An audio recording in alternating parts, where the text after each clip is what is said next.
Estamos no programa A Bíblia no Meu Dia a Dia. Deus está no meio de nós e essa é a grande certeza que perpassa o nosso coração, mas que também atinge a nossa fé. Que bom ter a sua companhia, que bom viver esse momento especial com você. Deus quer falar conosco e Ele fala por meio da sua palavra. Portanto, abramos o nosso coração e deixemos que o Senhor nos conduza, falando, dando direções e nos chamando à aplicação da palavra na nossa vida. Por isso, vamos suplicar o Espírito Santo para que Ele nos conduza no nosso estudo bíblico. Em nome do Pai, do Filho e do Espírito Santo. Amém. Vinde, Espírito Santo, enchei os corações dos vossos fiéis e acendei neles o fogo do vosso amor. Enviai o vosso Espírito e tudo será criado e renovareis a face da terra. Oremos, ó Deus que instruíste os corações dos vossos fiéis, com a luz do Espírito Santo. Fazei que apreciemos retamente todas as coisas, segundo o mesmo Espírito, e gozemos sempre da sua consolação por Cristo Senhor nosso. Amém. Vamos concluir hoje o capítulo 49 do livro do Gênesis. Então pegue aí a sua Bíblia e também o seu caderno para que nós possamos anotar aquilo que Deus quer falar conosco. Em primeiro lugar, pelo texto que nós vamos ler e meditar. E depois pela mensagem que nós queremos colher do texto meditado. Anota aí, Gênesis, capítulo 49, versículos de 29 a 33. Gênesis, capítulo 49, versículos de 29 a 33. Vamos ler o texto e juntos meditá-lo. São essas as 12 tribos de Israel, e isso foi o que lhes falou o Pai ao abençoá-los, dando a cada uma sua bênção. Depois, Jacó deu-lhes esta instrução: vou reunir-me a meus antepassados, sepultai-me com meus pais na gruta de Macpela, no campo de Efron, o Eteu, na gruta que fica no campo de Macpela, em frente a Mambré, na terra de Canaã. É a gruta que Abraão comprou a Efron, o Eteu, junto com o campo, como propriedade funerária. Lá foram sepultados Abraão e sua mulher Sara, Isaque e sua mulher Rebeca, e foi lá que eu sepultei Lia. Trata-se do campo com a gruta comprados dos heteus. Quando Jacó acabou de dar essas instruções aos filhos, recolheu os pés sobre a cama e expirou, e foi reunir-se aos seus antepassados. Jacó, Israel, está concluindo a sua missão. Aquilo que Deus confiou a ele, ele fez, ele concluiu, com todas as suas limitações, com as suas limitações sendo trabalhadas, né, pelo próprio Deus nos acontecimentos. Isso não pode fugir dos nossos olhos quando nós terminamos esse texto, né, referente a Jacó, quando nós vamos ver a morte dele. Nós não podemos deixar de perceber que Deus trabalha nos acontecimentos do tempo. O problema é que muitas vezes nós estamos fechados àquilo que acontece conosco, fechados no nosso mundinho, nas nossas ideias, nas nossas opiniões, na nossa vontade, e a gente não se deixa trabalhar por Deus no tempo, nos acontecimentos. Quando nós estamos assim, cheios de nós mesmos, da nossa vontade, dos nossos ideais, das nossas realidades, a gente não consegue se deixar mover e trabalhar pelo próprio Deus. E se nós não estamos atentos a isso, a gente perde o tempo, perde a graça. E é inclusive Santo Agostinho que vai dizer: eu tenho medo da graça que passa. Deus pode fazer coisas maravilhosas através de situações difíceis, mas a gente perde a graça se a gente fica fixado nas nossas ideias, nos nossos pensamentos e na nossa vontade. Jacó vai poder morrer em paz. A gente vê aqui que é uma passagem que ele faz, uma morte tranquila, em paz, porque ele se deixou trabalhar por Deus, ele realmente se converteu, ele realmente se deixou conduzir pelo Senhor, e agora ele pode concluir a sua carreira. Vamos lembrar como o apóstolo Paulo vai dizer, né? Eu terminei a minha carreira, guardei a fé, né? Combati o bom combate. Então, é o que nós olhamos aqui para a figura de Jacó de Israel. Ele forma uma família, dessa família vem as 12 tribos. Ele os abençoa e os abençoa profeticamente. Ele é conduzido por Deus a declarar sobre a vida de cada um aquilo que era devido para cada um daqueles que formariam as 12 tribos de Israel. Então, nós vamos perceber exatamente isso, né? Viver a vida como ela deve ser vivida, abertos à graça de Deus, deixando Deus trabalhar-nos do caminho, nas circunstâncias, na providência diária, naquilo que acontece, mas também chegar no fim da vida com essa paz. Eu fiz aquilo que era devido e eu deixei Deus fazer em mim aquilo que Ele gostaria de fazer. E por isso a gente vê exatamente aqui o final.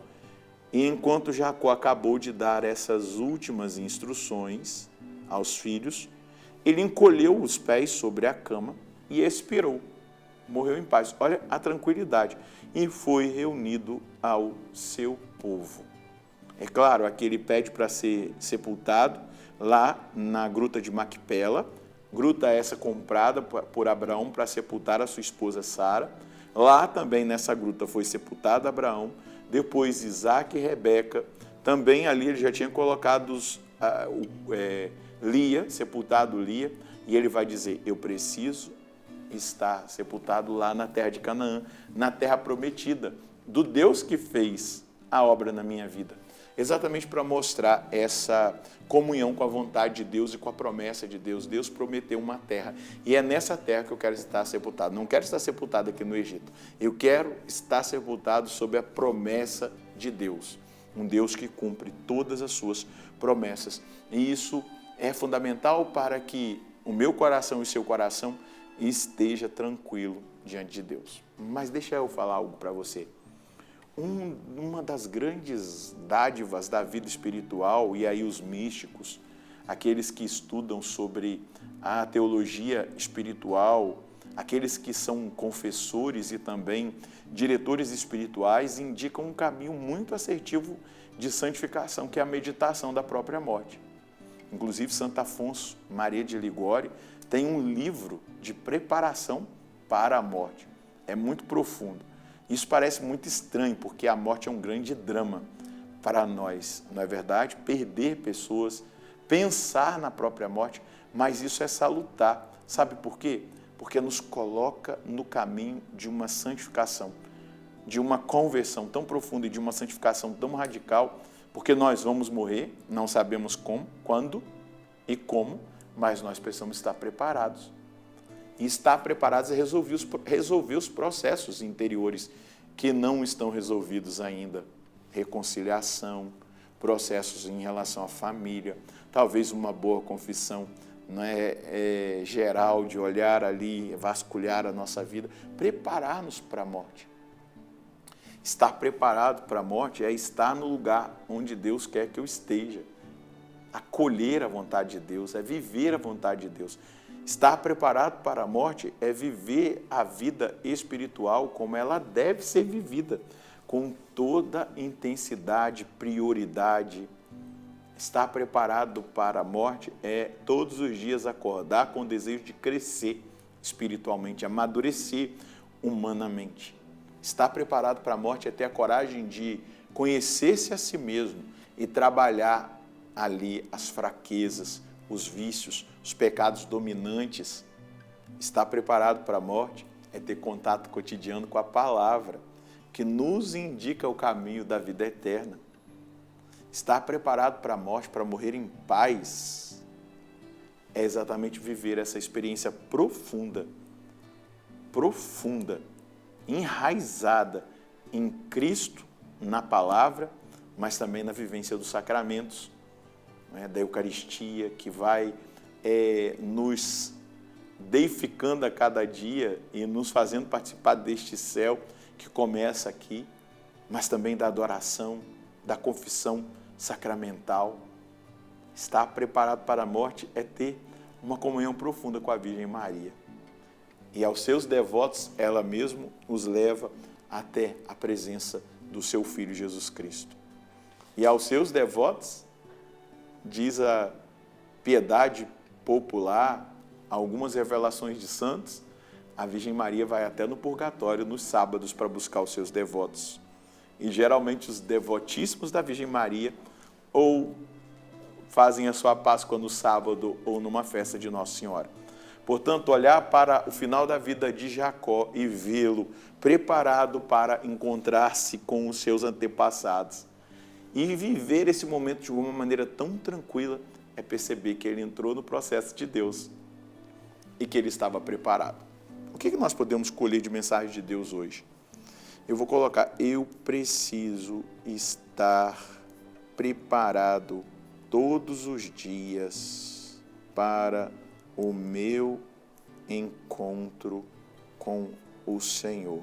Se for pela morte ou se for pela vinda gloriosa do Senhor, o que cabe a mim é a decisão de estar preparado todos os dias.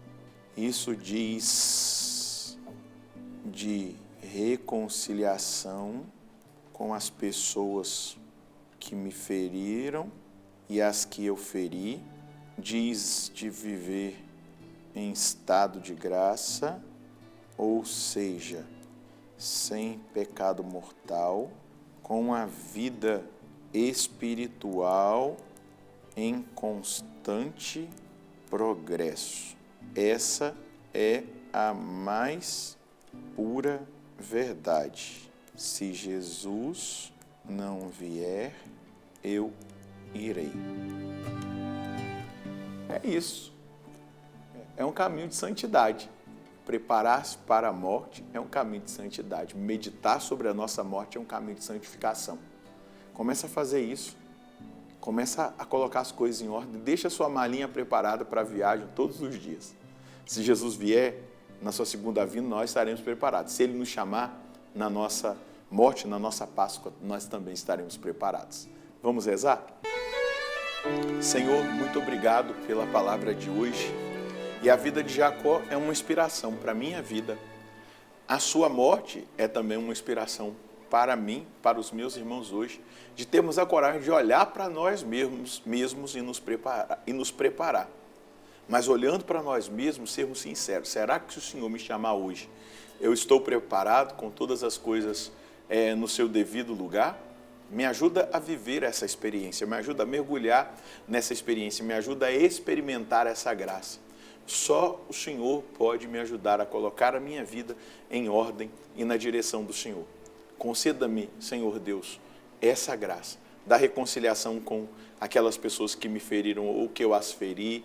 Conceda-me a graça do progresso espiritual, de permanecer sempre em estado de graça, de não aceitar o pecado mortal, de lutar para vencer a malícia do pecado venial, as imperfeições. Dá-me a graça de viver os sacramentos com piedade e intensidade, a Eucaristia cotidiana, a adoração. Me dê a graça, Senhor Deus, de progredir na minha vida espiritual e que a cada dia eu esteja preparado para esse encontro contigo, seja pela sua segunda vinda ou seja pela minha Páscoa, pela minha morte. Conceda-me essa graça, Jesus, é o que eu te peço, é o que eu peço também para os meus irmãos e as minhas irmãs. Não tenha medo de confrontar a sua vida com a morte. É isso mesmo. Ai, meu Deus, que medo. Não. Isso é salutar, é saudável para aqueles que querem crescer na vida espiritual. Que Deus possa abençoar você e a sua família. Nós nos encontraremos no próximo programa, se Deus quiser, no nome do Pai, do Filho e do Espírito Santo. Amém.